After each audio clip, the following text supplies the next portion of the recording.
আজকেও আবার শরীরটা ভালো নেই, জানো তো, গলা শুনে বুঝতে পারছি আবার ঠান্ডা লেগেছে, মাথা ভার হয়ে আছে। কালকে একটু এসি চালিয়েছিলাম, আবার বারণ করলাম যে এসি লাগবে না, অত গরম নেই, বৃষ্টি হয়েছে, কি ঝমঝম করে বৃষ্টি হলো সন্ধ্যাবেলা, হঠাৎ বলেছো 8:30টার পরে হঠাৎ করে কি জোর বৃষ্টি এসে গেল। তখন জামা কাপড় আমার বাইরে থেকে তুলতে তুলতে ভিজে গেল, এই দিকটা পুরো আমার বারান্দার দিকে পুরো ছাট ছিল, ভিজে গেল।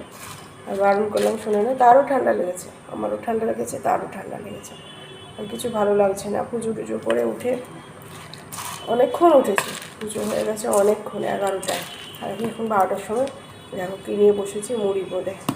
তার আগে অনেকগুলো কাজ করে নিলাম, চাল ভিজিয়ে দিয়েছি, আজকে হয়তো কলার ডাল করি, আদা মৌরিটা ভেজে অনেকদিন বাটা আছে, কলার ডালটা অনেকদিন হয়নি, কলার ডালও সেদ্ধ করা হয়ে গেছে। আর আমি বাবা আর ছেলে ওরা খেয়ে বেরিয়ে গেছে, কাজে গেল, একটু কাজ আছে, সে কাজে বেরোলো, আর আমি এই মুড়ি বোঁদে নিয়ে বসলাম বেলা 12টার সময়। ইচ্ছা করছে না খেতে, খেতে তো হবে, কতক্ষণ খিদে পেয়েছে, এবার একটু খেয়ে আবার একটা ওষুধ খাবো, তারপরে আবার রান্না করবো। আজকে মানে কলার ডাল করেছি বলে পোস্ত করবো না, পোস্ত যেন আর ভালো লাগে না, একঘেয়ে বিরক্ত লাগে, মানে আলু পোস্ত তো একবারই বিচ্ছিরি লাগে, বিরক্ত লাগে। পেঁয়াজ পোস্ত করলে তো ঠিক আছে, কিন্তু শনিবার পেঁয়াজ পোস্ত তো খাবো না, পেঁয়াজ পোস্ত ভালো লাগে। ঝিঙে পোস্ত, অফিসে ঝিঙে, মানে কোনো আনাজ তো আমার বড় আর ছেলে খায় না, ঝিঙে পটল কোনো আনাজ, ওই ফুলকপি বাঁধাকপিটা একটু খায় শীতকালের, গাজর ফাজর এগুলো খায়, কিন্তু ওই পটল ঢেঁড়স উচ্ছে বেগুন ওই চচ্চড়ি করলে ওরকম করে আর কি, সেরকমভাবে খায় না। ওই বাঁধাকপি তোমার পটল ঢেঁড়স, তারপর হচ্ছে বরবটি, ওই কোনো রকমের জোর করে খাওয়ানো আর কি।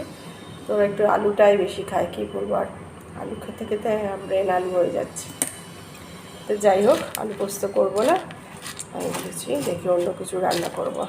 চিচিঙ্গে আছে, মার জন্য একটু চিচিঙ্গে ভেজে নেবো, ওদের আলু ভেজে দেবো, আর হচ্ছে পাঁপড় ভেজে দেবো, ওই দিয়ে বেলা হয়ে যাবে। ও আর একটা জিনিসও করেছি যেন, ও বেলা মানে নারকেল এনেছে 15-20 দিন হয়ে গেল, নারকেল এনেছে, নারকেলটা এবার নষ্ট হয়ে যাবে, মটর ভিজিয়ে দিলাম ওবেলার জন্যে, মটরটাও ভিজিয়ে দিলাম, ওবেলা ঘুগনি করবো। এই কাজগুলো এগিয়ে রাখলাম, করে এবার খেতে বসলাম মুড়ি আর বোঁদে। খুব ভালো লাগে খেতে মুড়ি আর বোঁদে, কাদের কাদের ভালো লাগে তোমাদের খেতে আমাকে জানাও কমেন্ট করে।